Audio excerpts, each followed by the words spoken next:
Thank you అధ్యక్ష. విద్యారంగంలో ప్రక్షాళన తీసుకురావాలని మంచి ఉద్దేశంతో సమూలమైన సమగ్రమైన మార్పులు తీసుకొస్తున్న మన మంత్రివర్యుల్ని మనస్ఫూర్తిగా అభినందిస్తున్నాను సార్.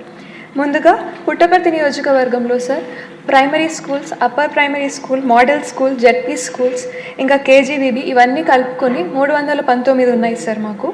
ఇందులో 57 వాటికి కాంపౌండ్ వాళ్ళు సక్రమంగా లేవు సార్. మీ ద్వారా మంత్రివర్యుల్ని దీనికి ఫండ్స్ కేటాయించి దీని నిర్మాణానికి హెల్ప్ చేయమని కోరుతున్నాను సార్. అలాగే గత ప్రభుత్వంలో నాడు నేడు కింద చాలా పనులు చేపట్టారు సార్. అందులో చాలా వరకు అసంపూర్ణంగా ఉండిపోయాయి. చాలా వరకు సిమెంట్ అందుబాటులో రాలేదు అని చెప్పి ఇంకా ఫండ్స్ రిలీజ్ చేయకపోవడంతో చాలా వరకు ఆపేశారు సార్. వీటిని ఏమన్నా పునర్ప్రారంభించే పనులు ఏమన్నా ప్రభుత్వం చేపడుతుందా అనేది ఒక ప్రశ్న సార్.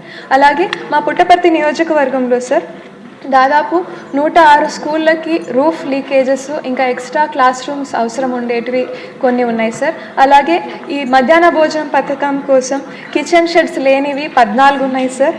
అలాగే ఆరో ప్లాంట్స్ లేని స్కూళ్ళు 38, టాయిలెట్స్ అవసరం ఉన్న స్కూళ్ళు 11 ఉన్నాయి సార్. వీటికి కూడా ఫండ్స్ కేటాయించమని మీ ద్వారా మంత్రివారిని కోరుతున్నాను సార్. దీనికి కావాల్సిన డీటెయిల్స్ మీ ద్వారా మంత్రివారికి పంపుతున్నాను సార్. Thank you. మంత్రి గారు నారా లోకేష్ గారు.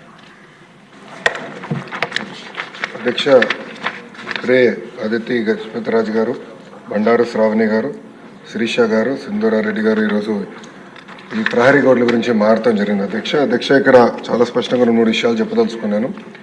ఈ